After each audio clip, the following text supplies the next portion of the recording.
Hi, everyone. This is Natalie with Cloud Adoption Solutions, and today I have a quick tip on how to create a report of reports.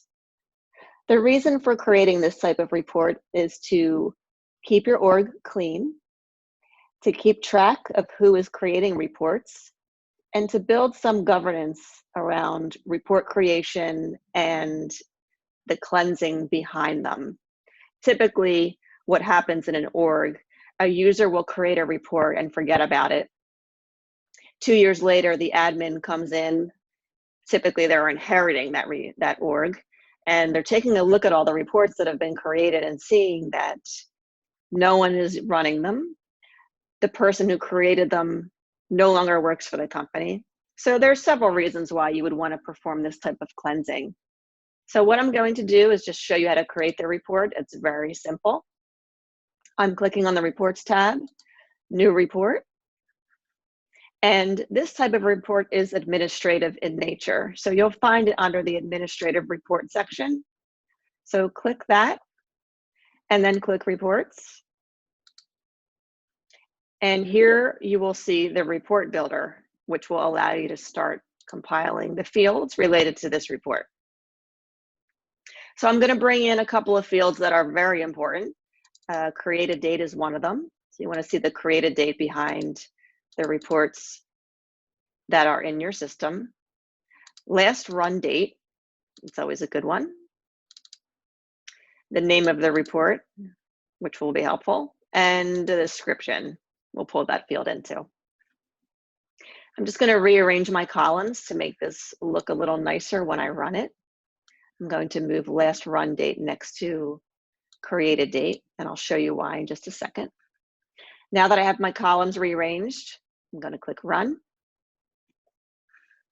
Okay, so here's my report of reports. Now, the first thing right off the bat that I notice is the description is blank on some of these. So some data governance rules that I would put into place in my org is requiring a description when a report is created. And that way anyone who's using it or uses it 6, 12 months from now understands why the report was built and its purpose. The next thing I'm going to do is take a look at this last run column, and I'm going to sort by it. And this will give me all of the reports and their run dates. So if the report wasn't run at all, I'm going to ask myself, okay, do we need this report? Is the user using it? Maybe it was created in error, or maybe the data behind it just isn't valid. So I'm going to scan through this report and see there's a lot of reports that have never been run. And compare that to the created date. If you created it in August of 2019 and it was never run, odds are you're not going to use it. Typically, I tell my clients, if a report hasn't been run in the last 12 to 18 months, you might want to ask yourself if it needs to be deleted or archived. And if you're afraid of deleting it, I totally get it.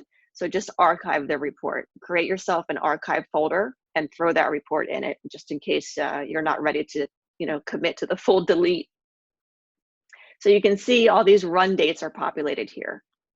What I would do at this point is reach out to the person who created the report, ask them if it's still valid, if it's still needed, or if they need to make modifications to it. And what I would do, just on a governance level, I would probably run this report quarterly, if not quarterly, at least twice a year.